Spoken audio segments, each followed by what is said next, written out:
Hi, welcome back to the ANS Way, and today I have some great news, and it's definitely something that was unexpected for both of us, and that is that I am now officially a green card holder. In this video, I am going to spend some time just talking through the timeline. So I think I've got about 3 or 4 videos documenting the journey so far, when I officially made the request to my company to sponsor me for the green card and all the steps that we've taken in order to get the green card. But in this video, I'm going to go step by step through the timeline and what we did, why we did it, and when. I will point out at this point, and you may have already picked up on this, that I said that I am a green card holder, and that is because my green card has come through, but Anton has not. He actually needs to go for an interview, which I will cover a little bit about at the end of the video. So here it is, my L1A to EB1C green card journey. If you haven't already, there are other videos, so please go and watch that where I document in more detail each step. But like I said, in this video, I'm going to talk through the timeline. And if you have been watching our journey and you haven't subscribed already, please do subscribe and don't forget to hit that like button. So this journey for me and Ant started when we moved to the USA. So we moved to the USA in March of 2021. And that was on an L1A visa. And I do have videos explaining that. L1A is a non-immigrant visa. What that means is that I came in as a temporary worker. And that is not a problem in terms of living here. We've been here for about 1.5 years now. But the issue with that visa is that you are not considered a permanent resident. And with that, we had 3 years, but you can keep extending the L1A up to a maximum of 7 years. And for me and Anne, we definitely made the decision that we know we like living here and we want a bit more stability. And that's why I pushed for the green card. So we arrived in March of 2021. In June, so not long after, I spoke to my company and essentially asked them if they would sponsor me for the green card. Now, it's not uncommon for companies to do that anyway. So they would get you in on an L1A because it's a very quick process, especially if they have what they call a blanket petition already in place for that company.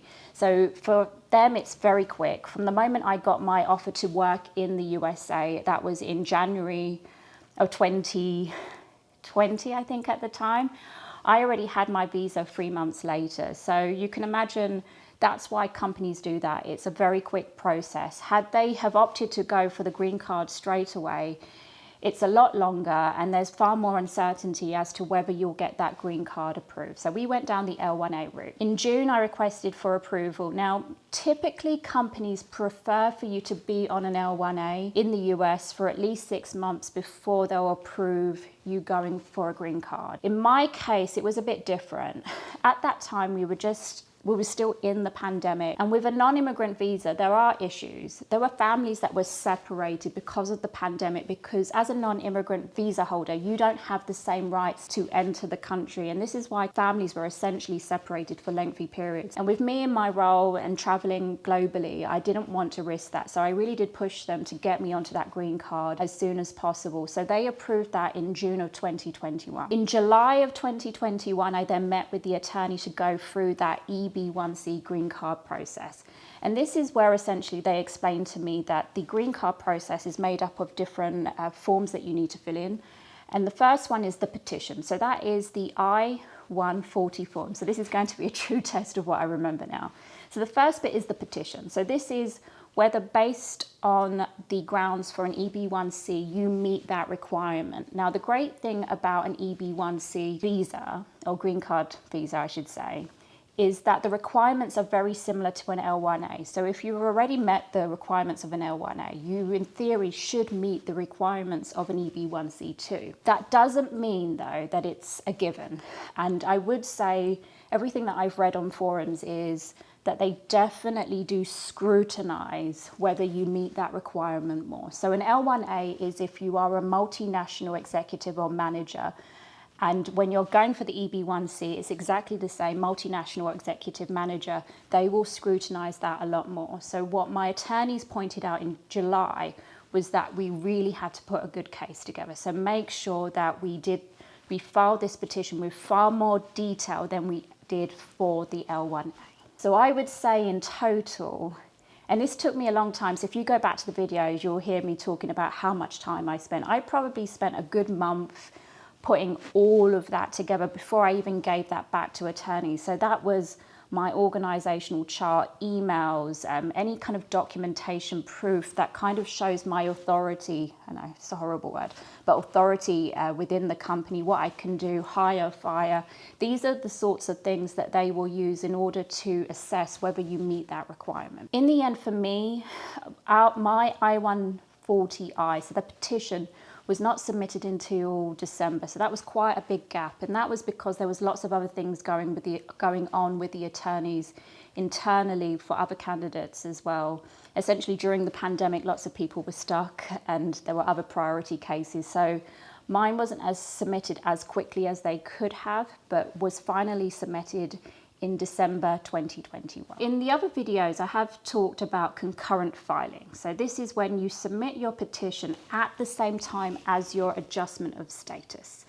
And that's the I-485 form plus your travel authorization and your work permit. And you can do that concurrent filing. And that is something that you should discuss with your attorney, whether you should do it or not. Now, the reasons why an attorney might suggest not to is if they don't think you have a strong case. And if they don't think you have a strong case, they will say, submit the petition first and then do the adjustment later. That does mean, of course, that your green card is going to take a lot longer. Now, if they think you've got a very strong case, they will submit what they call concurrent filing, which is essentially you submit the petition and the adjustment of status at the same time. Now, in my case, the plan was to do concurrent filing, but because the attorneys were so busy, we decided just to get the petition out and then to do the adjustment of status afterwards. So in December 21, petition went in. I then straight away started working on the paperwork for the adjustment of status. So this is more demographic data, I've forgotten what the word is, but more about your background history, work history, where you've lived, your citizenship, things like that that go into that adjustment of status. It's also a check on you and your background. So have you had any convictions or anything like that? That will all go into that adjustment of status filing. In addition to that, you will need to go for a medical. So that's something we did in January. And I think we mentioned about the extra jabs that we had to get. Now, in my case, I couldn't find proof of my measles, mumps and rubella, so MMR vaccine that I got when I was younger. So a tip for you guys, when you are moving to the States, I do suggest getting all your medical notes from your GP surgery in the UK or wherever you live before you leave, because it is a lot harder to get that when you're in the States. That is something that I did for me and Ant before I left. I essentially came with a huge pack of all of our medical notes. Now for Anton, it was fine. He had all of his vaccines listed. For me, there was a gap in my history where my MMR wasn't there. When we went for the medical assessment, they did recommend that I get the MMR vaccine. I refused. I didn't want to get it again. I knew I had it. I worked in a hospital for many years. I passed occupational health based on the fact that I had it. I just didn't have proof of it. So we submitted my medical without proof of the MMR, which the attorneys did mention there would be a risk that they would come back and make me have the MMR. But they didn't. So that was the great news. So it's up to you. If you want to be on the safe side, I would definitely say get the jabs. I just didn't feel comfortable. I didn't want to do it, so I didn't, and they didn't request for me to do it either. That was January, February time. So January, February was collating all the information. We got the medicals, we submitted that to the attorneys. Now, these things do take a lot of time, and by the time we actually had everything prepared, I think we hit about May of 2022 this year. And by the time we were just about ready to submit our adjustment of status with all the other information, our petition came back approved, which was great news, in fact, and we were quite surprised. So that was 5 months for my green card petition to be approved, which is fairly quick and definitely not what was happening before the pandemic. So I've spoken to others and they were definitely waiting a good 10 months, over a year, in fact, for their petition to be approved. But for us, our petition took 5 months, which was great. And that really did mean that unless something went wrong in terms of the adjustment of status, that really we knew the green card was coming. At that point, the attorney was saying that he predicted, with the adjustment of status going in March of this year, that it's probably another year for the green card, for me to actually have that green card in hand. So in May of 22 this year, we submitted the adjustment of status plus the work permit application as well. We did not submit the documentation for advanced parole. So advanced parole is your travel permit. The reason we didn't do this is because we have an L1 and you can use that to travel, and there was just no need for us to get the advanced parole. So we decided just to do the adjustment of status with the work permit in May 2021. A month later, we got our biometrics appointment, and in July, we went for the biometrics, which is essentially your fingerprints and a picture, and that was very, very quick, and out of location, that was about 15-20 minutes from where we live. So what they should be doing is looking at where you live and booking an appointment for you to get your biometrics at somewhere as local as possible. After the biometrics, it's essentially just waiting then for your green card. And usually at this point, you're waiting for whether they are going to request that you interview or whether they've waived the interview, and then essentially you've got your green card. In my case, I was very fortunate. They waived the interview. I didn't need to go for that, and straight away there was a notification. So there's a portal where, there's a link where you can track your case, and you put in our case, an MSC number, and it will let you know. They will also send notification to your attorneys. In our case, we was actually traveling, and it was the attorneys that sent me an email to say, congratulations, my green card has been approved.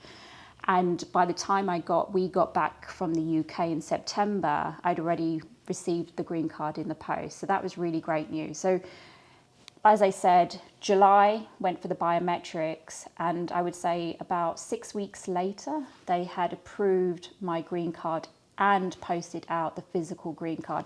I have heard in some cases where they give you the approval, but the green card can take a good couple of weeks. In my case, it was very, very quick. So that's it. And all I can say is that green card journey was relatively easy. Apart from the beginning bit, I would say the hardest part was getting all the documentation right. And yes, navigating some of the things like getting the medical, but the whole process in all, I would say, was really easy. I have said this before in other videos, and I'm going to say this again because often people get confused. A green card is essentially that you have a legal permanent residency status within the USA. It does not make you an American citizen.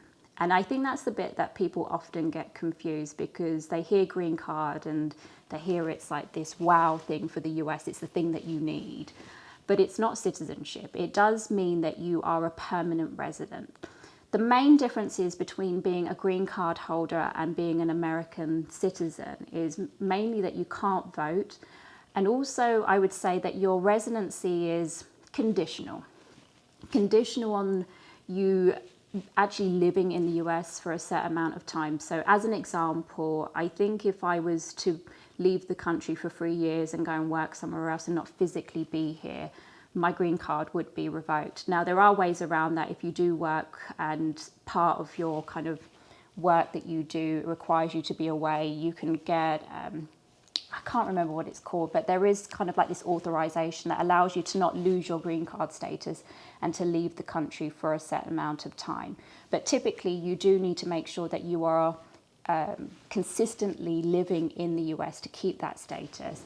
And the other aspect is if you get any convictions, if you break the law in any way, it's an easy way for them to essentially revoke that green card and say, yep, you guys are going back to the UK. In terms of citizenship, it is something we are considering, and it is something that a lot of green card holders do after a certain amount of time.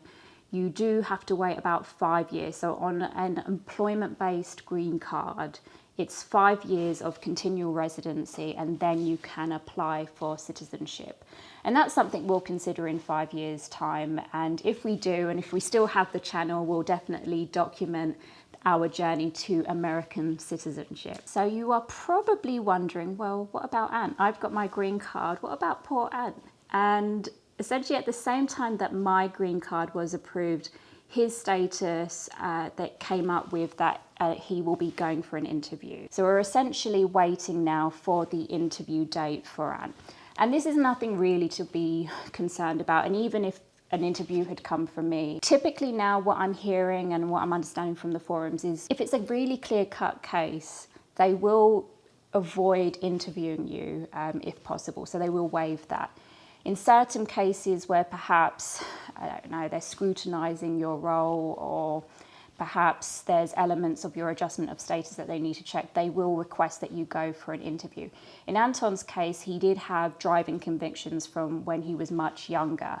So for us, we did expect that he would be called for an interview. I guess that's pretty good grounds. They want to check him and if he's worthy of getting his status in the US, but it's not something that we're concerned about. There's lots of people that are in the same kind of position that go for the interview.